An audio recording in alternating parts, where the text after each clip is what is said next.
ધરમપુર તાલુકાના એક ગામમાં અંધશ્રદ્ધાનું ભૂત ધૂણ્યું. શાળાના રસોઈયાએ ભગત ભુવા બોલાવીને બલિ ચડાવવામાં આવી હોવાનો સનસનીખેજ આક્ષેપ થયો. આ ઘટના શાળા પરિસરની નજીક જ બની હોવાનો પણ સનસનીખેજ આરોપ મુકાયો. તાંત્રિક વિધિ સાથે મરઘા અને બકરાની બલિ ચઢાવવામાં આવી હોવાનો પણ ચોંકાવનારો આરોપ મુકાતા સમગ્ર વિસ્તારમાં ખળભળાટ મચી ગયો.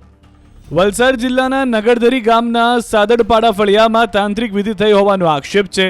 પ્રાથમિક શાળામાં રસોઈયા તરીકે ફરજ બજાવતા વ્યક્તિએ ભગત ભુવાઓને મેલી વિદ્યાની વિધિ કરાવી હોવાની ચર્ચા છે. આ વિધિ દરમિયાન 25 નાળિયેર, 12 મરઘા અને 1 બકરાની બલિ ચઢાવવામાં આવી હોવાના આક્ષેપ શાળાના એસએમસી કમિટીના સભ્યએ કર્યો છે. દિવસે ખાડાઓ ખોદી અને વિધિ કરી હતી. ત્યારબાદ શાળા પરિસરથી થોડે દૂર નાળિયેર, મરઘા અને બકરાની બલિ ચઢાવવામાં આવી હોવાના ગામ લોકોએ ગંભીર આક્ષેપ કર્યા. ખાડી કિનારે મરઘા અને બકરાની બલિ ચઢાવવામાં આવી હોવાના આક્ષેપ થઈ રહ્યા છે તે જગ્યા પરથી અને જ્યાં અબીલ ગુલાલ સહિત તાંત્રિક વિધિ માટે ઉપયોગમાં લેવામાં આવેલા સામાન પણ મળ્યા હતા.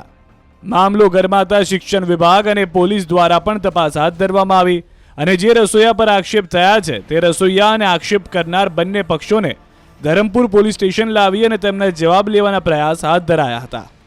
ડિસેમ્બરમાં 5 તારીખે અહીંના જે રસોઈ છે એને ભગત બોલાવેલા ડાંગનો ખીરમાની ગામ કરીને ત્યાંથી ને પછી એ લોકો કંઈ દિવસના બધે ખોદતા હતા. કંઈ એ લોકોને ખબર નહીં કંઈ એ માટે એ લોકો ખોદતા હતા ને પછી એ લોકોએ રાતના સમયે પછી એ બધું એક પતાવ્યું ને પછી રાતના સમયે એ લોકોએ 8 વાગે જેવું મને ખબર પડી એટલે મેં ત્યાં ગયો ત્યારે એ લોકોએ 12 મરઘા કાપેલા ને બકરો કાપેલો ને 25 નાળલા ફોડેલા.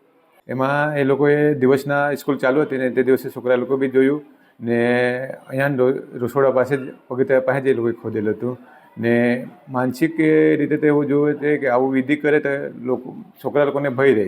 માનસિક રીતે એ લોકોને પછી અભ્યાસમાં બી રૂકાવટ થાય ને મન પર નહીં એ લોકોને બેસે. ત્યારે મેં એને પૂછતો હતો ત્યારે મને એવું કહેતું કે અમારા ઘર પરથી અમે વિધિ કરતા. અમે ઘર પરથી વિધિ કરતા હોય તો તમે સ્કૂલમાં શા માટે ગયેલા? સ્કૂલ ગામનો છે, ગામને પૂછીને કરવું પડે કંઈ પણ કરવાનું હોય ત્યારે. એમાં તો યોગ્ય નથી કે શિક્ષણ છે, શિક્ષણની દ્રષ્ટિએ જોવા જઈએ તો વિદ્યાર્થી પર માનસિક ટેન્શન, માનસિક રીતે એ લોકોનો મનોબળ તૂટી જાય.